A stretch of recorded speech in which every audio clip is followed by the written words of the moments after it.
Friends வாங்க, நான் இன்றைக்கி வந்து எங்கள் வீட்டில் வச்சுருக்கிற மாடி தோட்டத்தில் புதினா செடி வச்சுருக்கேன். இன்றைக்கி அதிலிருந்து கட் பண்ணி எடுத்து புதினா பிரியாணி செய்ய போகிறேன். வாங்க வீடியோக்குள்ளே போகலாம்.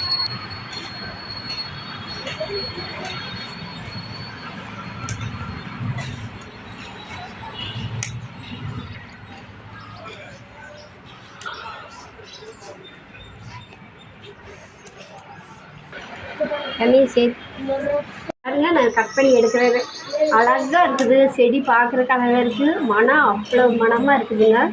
நீங்களும் இதே மாதிரி வீட்டில் வச்சு பாருங்கள். நீங்கள் புதினா வாங்கினீங்கன்னா அந்த தலையெல்லாம் எடுத்துகிட்டு அந்த குச்சி மட்டும் வச்சிங்கன்னா போதும், நல்லா வாசனையாக இருக்குது. டீ போடும்போது நீங்கள் இந்த புதினா ஒரு 5-6 இலை பறித்து போட்டுக்கலாம். சட்னி செய்யும்போது நீங்கள் பறிச்சுக்கலாம். ஃப்ரெஷ்ஷாக கிடைக்கும், நல்லா வாசனையாக இருக்கும், ரொம்ப மனமாக இருக்குது. நீங்களும் இதே மாதிரி செஞ்சு பாருங்கள். ஒரு நல்ல நான் இப்போ தேவையான அளவு கட் பண்ணி எடுத்துட்டேங்க. நீங்கள் இதை போய் நல்லா தண்ணியில் நல்லா வாஷ் பண்ணிவிட்டு நான் சமைக்க தொடங்குறேன். வீடியோவில் போடுறேன். ஹாய் ஃப்ரெண்ட்ஸ் வாங்க, நான் இன்றைக்கி வந்துங்க செடியிலேருந்து பறிச்சிட்டு வந்த புதினாவை நல்லா வாட்டரில் வாஷ் பண்ண போகிறேன். பாருங்கள், எங்கள் வீட்டிலே கொஞ்சம் நல்ல மனமாக இருக்குதுங்க. அப்படியே பச்சையே சாப்பிட்லாம் போல இருக்குது.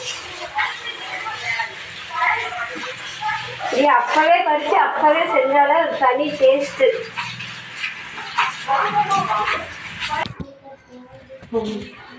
புதினாவெல்லாம் க்ளீன் பண்ணுறேங்க. கட் பண்ணி எடுத்துட்டேன், நல்லா கழுவி எடுத்துட்டேன்.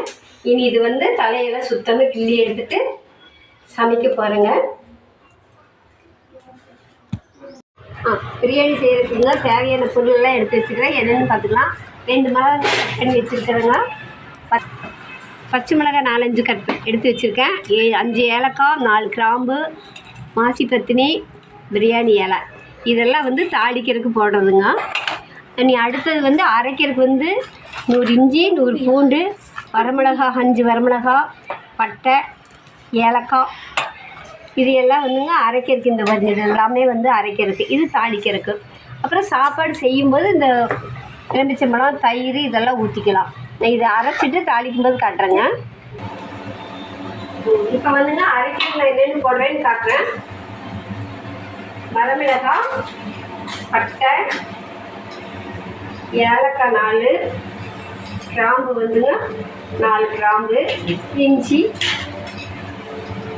இது கூட வந்துங்க பூண்டு. இதெல்லாம் தனியாக அரைச்சிடுறேங்க. இதை தனியாக அரைச்சிக்கணுங்க. மல்லித்தலையை தனியாக அரைச்சிக்கணும், புதினா தலையை. இந்த 2ஐயும் அரைச்சிட்டு வந்துட்டு தாளிக்கிறதுக்கு நான் காட்டுறேங்க.